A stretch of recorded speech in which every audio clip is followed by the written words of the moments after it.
5 നിയമസഭാ തെരഞ്ഞെടുപ്പുകൾ പടിവാതിൽക്കൽ നിൽക്കെയാണ് ബി.ജെ.പിക്ക് കടുത്ത വെല്ലുവിളിയായി ഇന്ധന പ്രതിസന്ധി രാജ്യത്തെ പിടികൂടിയത്. സംഘർഷം നീളുമ്പോഴും ഗൾഫ് മേഖലയിലുണ്ടായ ആക്രമണങ്ങൾക്കപ്പുറം ഇന്ത്യയെ നേരിട്ട് യുദ്ധം ബാധിക്കുമെന്ന് സാധാരണ ജനങ്ങൾ പോലും കരുതി കാണില്ല. ഹോർമൂസ് കടലിടുക്കിലെ എണ്ണ വിപണി താറുമാറായതോടെ ഇന്ത്യയിലേക്കുള്ള ഇന്ധനത്തിന്റെ ഒഴുക്ക് നിലച്ചു. പിന്നീട് ഇന്ത്യയിലെ പാചകവാതക സിലിണ്ടറുകൾ ഉപയോഗിക്കുന്ന സ്ഥാപനങ്ങളും ഹോട്ടലുകളും ഇന്ധനമില്ലാതെ പരക്കം പാഞ്ഞു. വൈകാതെ നഗരങ്ങളിലെ ഹോട്ടലുകൾ ഓരോന്നായി അടച്ചുപൂട്ടി.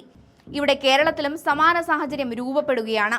കേന്ദ്ര ഗവൺമെന്റ് ചർച്ചകൾ നടത്തി കപ്പൽ ഗതാഗതം സുഗമമാക്കിയെന്ന് പറയുന്നുണ്ടെങ്കിലും ഇപ്പോഴും പ്രതിസന്ധി രൂക്ഷമാണ്.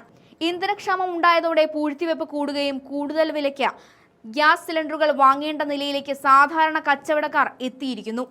പശ്ചിമേഷ്യ സംഘർഷത്തെ പോലും രാഷ്ട്രീയമായി അനുകൂലമാക്കാനാണ് ബി.ജെ.പി. ശ്രമിച്ചത്. അതിനിടെയാണ് ഇരുട്ടടിയായി പാചകവാതക ക്ഷാമം ഉണ്ടായത്. ക്ഷാമവും വിലവർധനയും നീണ്ടാൽ തിരഞ്ഞെടുപ്പിൽ തിരിച്ചടിയാകുമെന്ന ചിന്ത നേതൃത്വത്തിനുണ്ട്.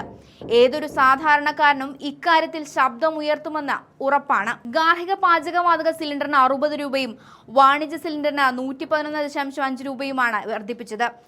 വാണിജ്യ സിലിണ്ടറുകൾക്ക് രാജ്യത്ത് പല ഭാഗത്തും ക്ഷാമം അനുഭവപ്പെട്ടു തുടങ്ങി. കോൺഗ്രസും തൃണമൂൽ കോൺഗ്രസും DMKയും ഇടത് പാർട്ടികളുമെല്ലാം സർക്കാരിന്റെ ദീർഘവീക്ഷണമില്ലാത്ത ഭരണ നയങ്ങളാണ് പ്രതിസന്ധിക്ക് കാരണമെന്ന വിമർശനം ശക്തിപ്പെടുത്തുന്നുണ്ട്. ഇതിനിടയിൽ എന്ത് ചെയ്യണമെന്ന് അറിയാതെ അമ്പരക്കുകയാണ് ബി.ജെ.പി. ഈ സാഹചര്യത്തിൽ ഭരണതലത്തിലും രാഷ്ട്രീയമായും ഇതിനെ ചെറുക്കാനുള്ള നടപടികൾ കേന്ദ്ര സർക്കാർ തുടങ്ങിയെങ്കിലും ഒന്നും ഫലപ്രദമായില്ല. LPG സിലിണ്ടറിന് ക്ഷാമമുണ്ടെന്ന് വ്യാജ പ്രചരണം നടത്തി ജനങ്ങൾക്കിടയിൽ പരിഭ്രാന്തി സൃഷ്ടിക്കാൻ പ്രതിപക്ഷം ശ്രമിക്കുന്നുവെന്നാണ് ബി.ജെ.പി. ആരോപണമുയർത്തുന്നത്. എന്നാൽ കൺമുന്നിൽ കാണുന്ന ജനങ്ങളുടെ പ്രതിസന്ധി വ്യാജമാക്കാനാണ് ബി.ജെ.പി. ശ്രമിക്കുന്നത്. കോൺഗ്രസും തൃണമൂലും ഭരിക്കുന്ന സംസ്ഥാനങ്ങളിൽ നിന്നാണ് ഈ തരത്തിൽ LPG ക്ഷാമത്തെക്കുറിച്ച് വാർത്തകൾ വരുന്നതെന്നും രണ്ടു പാർട്ടിയും ജനങ്ങളെ ബുദ്ധിമുട്ടിക്കാൻ ശ്രമിക്കുന്നുവെന്നുമാണ് ബി.ജെ.പി. നേതാവ് അമിത് മാളവ്യ കുറ്റപ്പെടുത്തിയത്. നട്ടാൽ കുരുക്കാത്ത വാദമുഖങ്ങൾ ഉയർത്തിയാൽ ജനം ആവശ്യമുയർത്തുന്ന പ്രശ്നങ്ങൾക്ക് പരിഹാരമാകില്ല.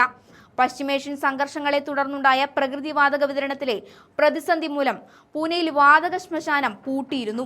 മരണം സംഭവിച്ചാൽ മൃതദേഹം സംസ്കരിക്കാനാകുന്നില്ല എന്ന ഘട്ടം തീർത്തും രാജ്യത്തെ സംബന്ധിച്ച് വലിയ പ്രതിസന്ധിയാണ്.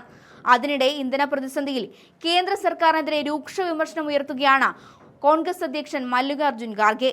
കേന്ദ്രത്തിന്റെ കെടുകാര്യസ്ഥത മൂലം LPG വിതരണം താളം തെറ്റിയെന്നും സിലിണ്ടറുകൾക്കായി ജനങ്ങൾ നെട്ടോട്ടമോടുകയാണെന്നും അദ്ദേഹം കുറ്റപ്പെടുത്തുന്നു.